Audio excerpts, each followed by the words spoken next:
बाबा साहब ने कहा था कि जो संविधान में समता के अवसर दिए गए हैं, एजुकेशन में, राजनीति में और आर्थिक स्थिति सुधारने में, तो एक समय ऐसा आएगा कि वंचित वर्ग के लोग भी पढ़ लिख कर आर्थिक रूप से मजबूत होकर आगे बढ़ेंगे और 21वीं सदी कमजोर वर्गों के लोगों की होगी।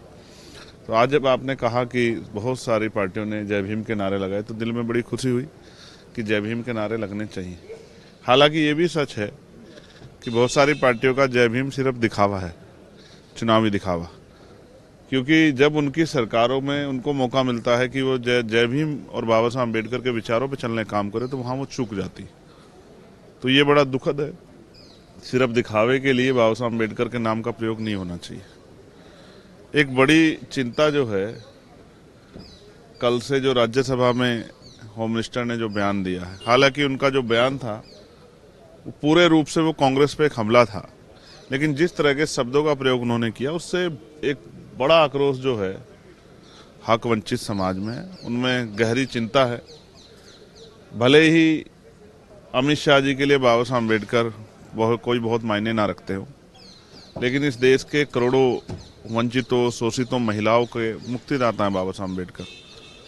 और जहाँ तक मैं समझता हूँ, उन्होंने जो कार्य किए हैं उनका योगदान भुलाया नहीं जा सकता। किसी को मजबूरी में और किसी को ज़रूरत में बाबा साहब अम्बेडकर का नाम लेना ही पड़ता है। मैं यहाँ मैं ये भी कहना चाहता हूँ कि भाई बाबा साहब अम्बेडकर सदा थे, सदा हैं और सदा रहेंगे। लेकिन अमित शाह जी और प्राइम मिनिस्टर को शायद ये आभास नहीं है कि आज वो अगर गृह मंत्री हैं या प्रधानमंत्री हैं तो वो भगवान की देन नहीं है, बाबा साहब अम्बेडकर के संविधान की देन है। आज वो अगर गृह मंत्री या प्राइम मिनिस्टर हैं तो बाबा साहब के संविधान की वजह से हैं। और अहंकार बहुत अच्छा नहीं होता है। जैसे मैंने आपसे कहा कि ना सदा कांग्रेस सत्ता में रही और ना सदा भाजपा सत्ता में रहेगी। एक समय आएगा कि इसी देश के लोग इस भारतीय जनता पार्टी की सरकार को उखाड़ कर फेंक देंगे। तो मैं स्पष्ट रूप से कहना चाहता हूं कि इस तरह का बयान अम्बेडकरवादी तो किसी भी कीमत पर बर्दाश्त नहीं करेंगे। पूरे देश में अम्बेडकरवादियों में इस बात को लेकर गुस्सा है और मैं स्पष्ट तौर पर कहना चाहता हूं कि ये बयान जो है शर्मनाक है।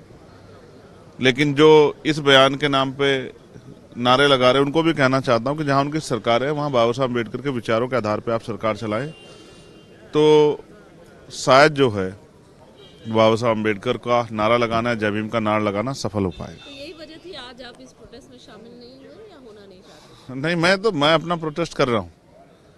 ये अम्बेडकर आर्मी है। अम्बेडकर आर्मी हमेशा से लड़ती रही। ये तो लोग यहाँ लड़ रहे हैं, हम लोग तो उनके विचारों को लेकर गांव-गांव जाते हैं, जहाँ सामंती लोगों का सामना करना पड़ता है। जहाँ आज भी आपको याद है परभनी में क्या हुआ? मैंने कल भी 0 आवर में डाला था कि परभनी पर चर्चा हो।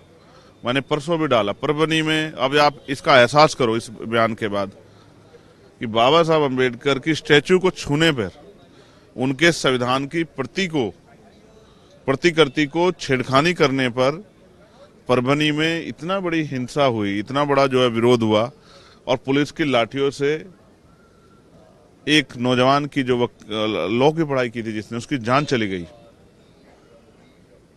संतोष सूर्यवंशी, सोमनाथ सूर्यवंशी। आप ये महसूस करके देखिए कि जब हम बाबा साहब के संविधान की प्रतिकृति को नहीं छूने देते, उसका अपमान नहीं बर्दाश्त कर सकते, और बाबा साहब के स्टैचू का अपमान बर्दाश्त नहीं करते, तो बाबा साहब का अपमान बर्दाश्त कर लेंगे? मैं आपको स्पष्ट तौर पर कह रहा हूँ, बाकी लोगों का विरोध जो है वो राजनीतिक हो सकता है, हमारा विरोध उनके सम्मान के लिए। और अगर उनके अपमान कोई करने का प्रयास करेगा तो हमारे लोग उसको छोड़ेंगे नहीं। आने वाले समय में संविधान की शक्ति और वोट की शक्ति से अपने ऊपर हुए इस हमले और अपमान का बदला जरूर लेंगे।